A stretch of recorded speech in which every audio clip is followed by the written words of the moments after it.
এবার শহীদ আফ্রিদি সরাসরি জানিয়ে দিলেন এবারের বিশ্বকাপে সেমিফাইনাল খেলবে যারা।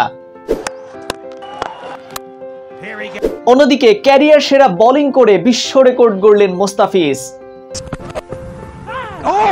এবং সবশেষে জানাবো বাংলাদেশের বিশ্বকাপ স্কোয়াড পরিবর্তনের চিন্তা, তবে কি কপাল খুলতে যাচ্ছে সাইফুদ্দিন মিরাজের?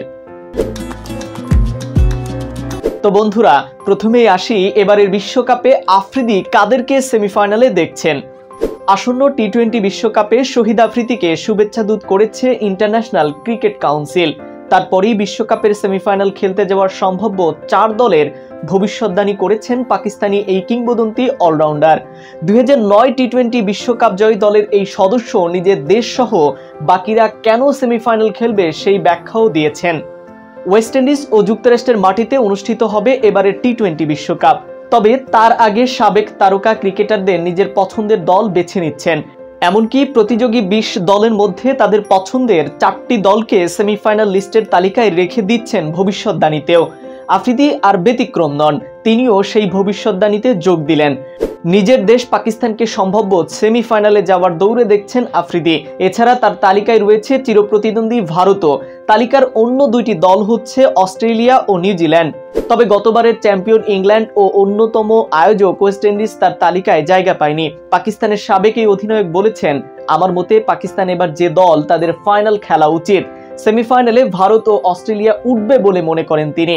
এবার বিশ্বকাপ যে কন্ডিশনে অনুষ্ঠিত হবে তাতে এই 2 দল সুবিধা পাবে। এছাড়া নিউজিল্যান্ডের ভালো সুযোগ আছে বলে মনে করেন তিনি। এদিকে কাটার মাস্টারের আগুনে বোলিং ঝলসে গেছে যুক্তরাষ্ট্র। নিজেদের শেষ টি-20-র আগে ফিল্ডিং করতে নেমে যুক্তরাষ্ট্রকে ধসিয়ে দিয়েছে বাংলাদেশ।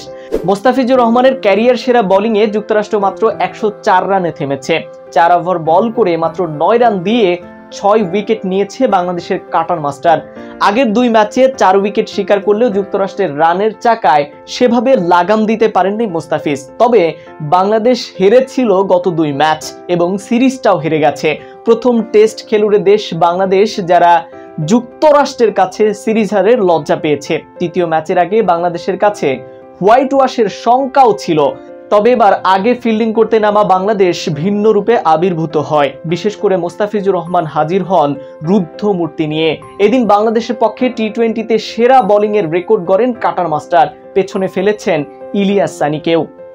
অন্যদিকে বিশ্ব আসরের মূল পর্বে নামার আগে যুক্তরাষ্ট্রের বিপক্ষে সিরিজ হার বাংলাদেশের। র্যাঙ্কিংয়ে 19তম দলের বিপক্ষে টাইগারদের বাজে পারফরম্যান্স বাড়িয়েছে দুশ্চিন্তাও। কারণ এ দলটা নিয়েই বিশ্বকাপ লড়তে হবে দক্ষিণ আফ্রিকা ও শ্রীলঙ্কার মতো দলের বিপক্ষে। গ্রুপে থাকা বাকি 2 দল নেদারল্যান্ডস ও নেপালও যে যুক্তরাষ্ট্রের চেয়ে শক্তিশালী। তবে 10 ধাপ পিছিয়ে থাকা যুক্তরাষ্ট্রের বিপক্ষে পারফরম্যান্স যেমনই হোক, স্কোয়াডে কোনো পরিবর্তন আসছে না, জানিয়েছেন প্রধান নির্বাচক গাজী আশরাফ হোসেন লিপু। রিজার্ভ দলে নেওয়া হয় আফিফ হোসেন ও হাসান মাহমুদকে। সে সময় দল ঘোষণা করলেও শনিবার পর্যন্ত স্কোয়াড পরিবর্তন আনার সুযোগ ছিল। তবে যুক্তরাষ্ট্রে অবস্থান করা দলের উপর ভরসা রাখছেন বিসিবি, যার কারণে স্কোয়াডে আসছে না কোনোই পরিবর্তন। যদিও দলটা দুর্বল প্রতিপক্ষের বিপক্ষে টানা 2 ম্যাচ হেরে হতাশই করেছে, তাই সাইফুদ্দিন বা মিরাজ কেউই দলে জায়গা পাচ্ছেন না।